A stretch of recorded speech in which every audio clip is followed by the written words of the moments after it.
Welcome back to Central Valley Talk. I'm your host, Mike Briggs, and this show is artists and authors. You know, because of COVID, we learned a new technology called Zoom. Have you heard of it? Everybody's using Zoom now, but we used to only do local authors.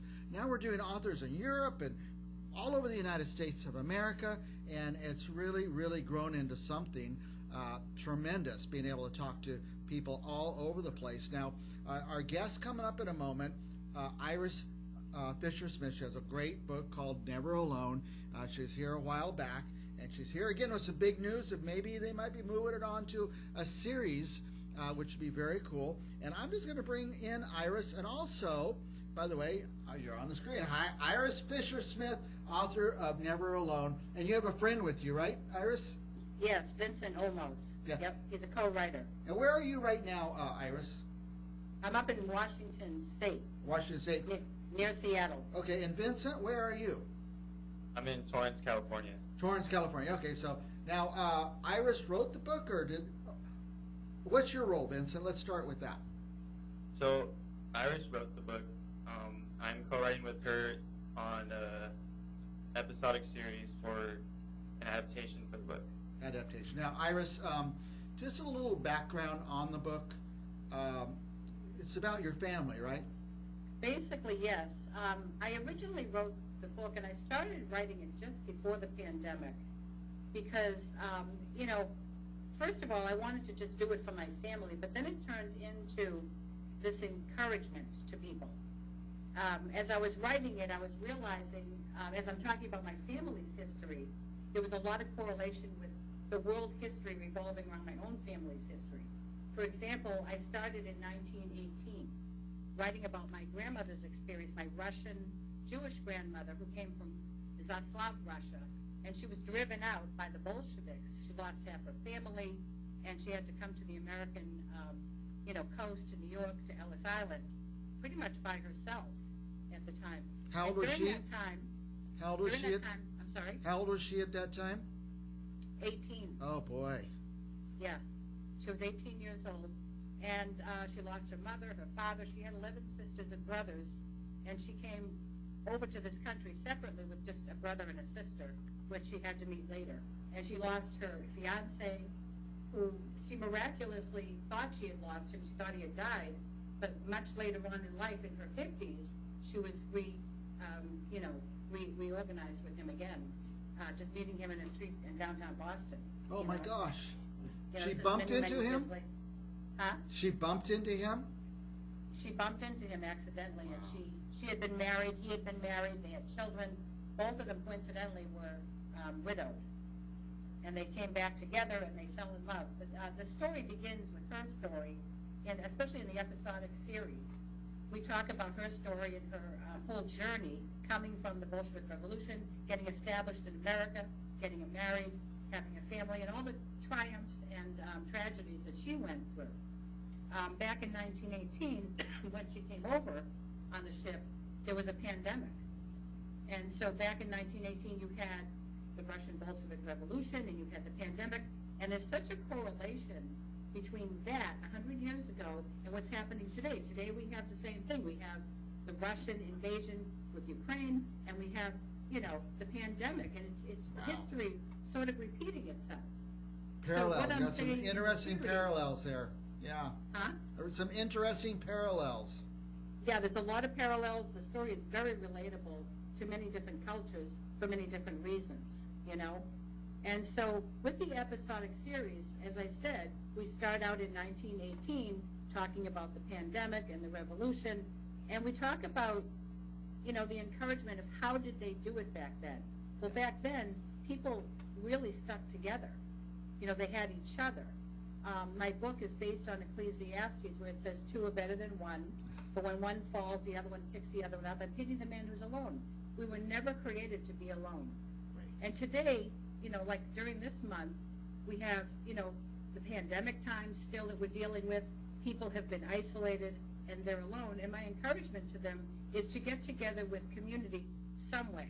If you have friends, get together with them. If you have family, come back in contact with them and encourage each other, and so that there isn't this business of being alone and depressed and discouraged. I'll tell you this, I have a sister that isolated herself during the pandemic, okay? She became very depressed, and as far as I know, and we weren't 100% sure of this, we believe she committed suicide. And that about killed me, I got to be honest, you know? And one of the things that I want to bring across in the episodic series is never be alone. It's not good, you know? Once you get isolated, you know, there's no encouragement. You know, there's nothing to draw off of. Does that make sense? Yes, I guess hence the title of the book, Never Alone. Yeah. Would you have written this if there was not a pandemic? Were you already writing it, or did you have an idea? Did the pandemic just give you the time to complete it? Well, I started writing it, as I said, just before the pandemic, but it changed my my focus, you know, a little bit. You know, I had time to think about why I was writing it. I started to observe people really suffering, you know, and they still are. You know, people don't know what to really do. The whole world has shifted. You know, it's not the same as it was. People don't know what to do. They don't know where to work. You know, the economy is challenged right now, just like it was, you know, back, you know, during the Depression even. And I talk about that in the episodic series. I take them through history. You know, there was not only the pandemic of 1918, but you had the Roaring '20s. What happened then? You know, I talk about my grandmother's experience during that time. I talk about her experience during the 1930s and what happened when, you know, the market crashed. Well, for her personally, she had put away $2,000 from working. That was a lot of money back in that day. And because the market crashed and she had her money in the bank, she lost every dime. I think that's equivalent to maybe $20,000 today. Does that sound right? That was a lot of money back then. Now, let's talk. Way back, yeah. I want to get some perspective. So, you know, after that, you know what she did? She started putting her money under the mattress. Under the mattress, yeah. That's what they did. I want to put things in perspective for our viewers. Iris, you started with the book, got published, the book Never Alone. By the way, it can be bought on Amazon. That's where I buy stuff, because I just know how to click and it just comes. I don't have to pay shipping. But they can also go to irisfsmith.com, irisfsmith.com, find the book and maybe some other information. But you're talking about an episodic series, which I guess you're developing now, this idea to get it into a video series on. I mean, we're seeing a lot of things come out. I binge watch series all the time, but that's what you're talking about. Maybe getting a little TV series going. Well, what it is basically is Judy Bell, who's the producer. If you could show a picture of her, she has optioned the book, which means she's, you know, opting to purchase it. Okay, it looks very, very promising. Okay. By the way, here's a picture of Judy. Tell us her name again. Judy Bell. Judy Bell. She's a Hollywood producer, and she's optioned the book, as I said. And she couldn't be here today with us because she got called away on another production for Netflix. But she'll be with us in a future broadcast. Right. And she's very excited about it. As I said before, this is very, very promising. It's just such an encouraging story of real life events. Yeah. You know, people struggling, getting through it, coming together, helping each other.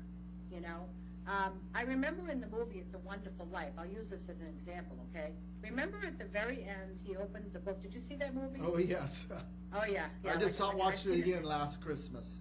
I watch it every year. I love it. It's just so inspiring. You know? I got to see it at the theater on the big screen last year. It's really nice. Yeah. At the very end, I love it when it says in the book where Clarence writes him the note, he says, a man, I can't remember exactly how it says it, but he basically says, a man who has friends is not poor. Okay? And I've spent much of my life economically challenged at times, you know, and a lot of people in my family have. But we always had each other, and that brought us comfort, security, joy, peace, praying together. One part of my family was Jewish, the other part was Catholic, Italian Catholic. Both sides had this grounding in the Lord that gave them the security and the hope that they needed through prayer. You know, my father's side, he was Catholic, my mother was Jewish. They had their own way of praying, but either way, they had a spiritual basis that gave them a strong, safe place to go when things seemed hopeless. Right. You know? And right now, my concern is look around. I mean, you don't have to look far to see people that are in need. I'll give you an example. The other night, my husband and I were driving back from our son's home, and there's a spot where a lot of homeless people hang out. And, you know, Seattle rains a lot, so it was raining, it was dark, and I came upon this woman on the side of the road who had a cane. She was older. She was by herself. She was cold. I felt horrible. I started to pray for her. I didn't want to stop because there was so many people. It was dark. It wasn't safe. You know what I mean? Yes. But I wanted so desperately to stop and help her. But it really wasn't. It was right on, like, almost on like a highway, you know? Yeah. And, you know, just you see them all around us. People who need And, help. you know, my prayer is that the economy will turn around again and you know, things will improve. But it sure is a challenging time, and it's a really good time to do a series like this, and that's why Judy is optioning for it. Now, we're almost out of time. I got a couple quick questions. I say this to a lot of artists. Congratulations, Iris, because anybody could write a book. Few people can finish writing a book, and you did that. And there's so much that goes in it. We could do a whole show just talking about how you got there, how you got it published, the process of getting it written. But now, this episodic series idea, it's a whole different giant process. It is. It's a lot of work. Ask Vincent. The two of us have worked so hard, and we're so grateful because Judy's been encouraging us right along, and she's going to be the one that's going to be presenting it to, like, Netflix and places like that. She's working with Netflix, so more than likely that may be the one that we end up going with. And so we wrote 10 episodes. Oh, you've already done that. Is that where Vincent comes in? Vincent is working very diligently with me to, in other words, I write the story and he helps to format it, okay? And we have to have 10 episodes for one season, okay? We are right now, we're in the middle of writing episode 6. Our plan is to finish by February and then get it over to Netflix or someplace like that, depending on what Judy comes up with. Yeah. I mean, you got to get somebody to take it. That's the whole name of the game. Vincent, tell us what your role is. Tell us a little bit about what you're doing right now. So yeah, like Iris said, she writes the story, and then I come and help format it, and we look at the episode together, and then we look at the dialogue together. And for me, it's hard to write the dialogue, especially in this case, just because, you know, the way that people talked back then is very different from how people talk now. Oh, so yeah. Iris is really good with helping me with that. And there's times, for example, where I'll write dialogue and she'll correct it with, you know, the words that were said before. Right. Now you're actually doing the script? Yeah. So she would write the dialogue, and even when I see what she has wrote or written, and I'll be like, what does this word mean? I've never seen this word. She'll explain it to me, and I'm kind of baffled at what that word meant. But it's really fun and interesting. It's really cool. It's a lot of work, like she said, but it's something that I love doing. It's something she loves doing. So we've got really close with each other. She's a great person.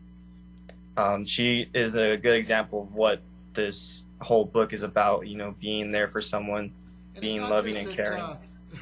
That the language is different today, the California language.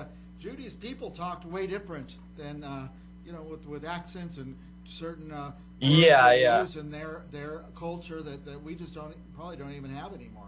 Yeah, even there's Yiddish terms in there as well, and I try to pronounce it at my best, and I can't. So as long as she explains to me what it means, we're pretty much on the same page. That's pretty much, I think, the most difficult part for me is the language, and then also getting a good understanding of history as far as what happened with, you know, her family, and getting everything down to, you know, be right. By the way, Iris, a couple of years ago I decided to learn Yiddish, and what a challenge. I mean, I've heard the words my whole life, and so I kind of get the inflection of how to say them and stuff. And it's just well, let me start with this. Oi. It's just such great to pick up that, you know, Yiddish and really understand more the background where the words came from and stuff. And so I hope there's a lot of Yiddish in there. Listen, I am being told we are totally out of time. I could talk to you guys for an hour. Maybe we'll schedule a time and we'll talk a lot longer on that. When Judy can be present too, and Judy could be here as well. I keep calling Iris Judy, and Sorry about that, Iris. I know it's Iris. You've been here before. The book is fascinating, and I promise you I'm going to read it. I'm going to get the audiobook because that's what old people do is listen to audiobooks these days. Last thoughts, Iris? No, I just hope that the episodic series, when it comes out, and it's like I said, it's looking very promising. It's not an if, it's at this point it's a when. Nice. And they're hoping to do it by either the spring or the summer, we're hoping for.